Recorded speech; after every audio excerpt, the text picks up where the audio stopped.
So here's a new question. Are some behaviors easier to develop into habits than others?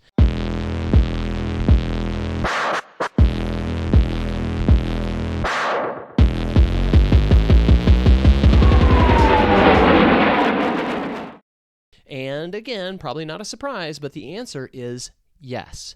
If we reach back to some previous conversations that I've had, where we talk about how long does it take to create a habit, and you take a look at the research that Pippa Lally did that had to do with the automaticity curve, what that says is that it takes between 18 days and 254 days for something to get as easy as it's going to get, if you did it consistently every day.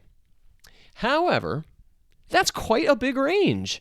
And it doesn't mean it's a habit. In fact, it might get as easy as it's going to get, and it's still going to be hard. So here's what we learned as a takeaway, and then experienced as well empirically in the work that we did with I Run, You Run. How many days does it take to make a habit, and how easy is it for something to become a habit? The answer is really simple and short, but painful. It depends.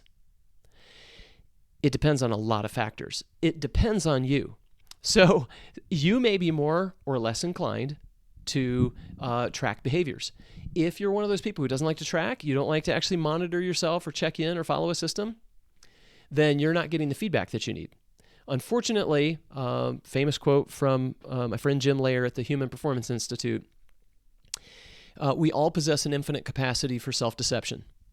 So that simply means if you're not tracking it, you're not doing it. If you're somebody who doesn't like to track it, you're less likely to be doing it. And so therefore, it depends. It also depends on the timing. At certain points in your life where your plate is overflowing or your mental and emotional state is not as positive, it may become harder for you to actually become more consistent in your routines. The other thing that it depends on is even the physical demands that you're under. So if you are tired, it may be harder for you to develop new hard behaviors, especially if they push you out of your comfort zone. We will talk more about willpower depletion and decision fatigue and how those things play into sustaining behaviors, especially when you're tired. And so it depends on your physical condition and then overall the macro situation that you're in. And so the reality is it may be harder for you to develop some new behaviors today than it would be next year. Let's say you've got young children in the house. Let's say you've just started a new job. Let's say you're bored to death or you're burned out in your old job or your current work.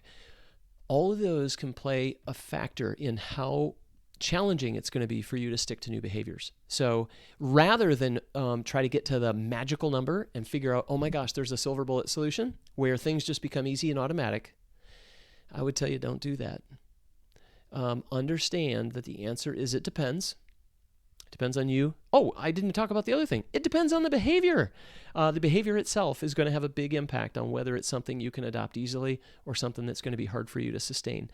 But anyway, all of that plays into the same macro answer, which is it depends. And that's why people who really understand habits don't rely on them very much. I would encourage you to develop a strong routine and plug that routine into your life. Probably on your calendar, have a cue, do the routine, give yourself a reward, learn from the work of folks like Charles Duhigg that says, you know what, routines work. Habits are a little suspect. All right, hope that's helpful. Keep climbing. Have a great day.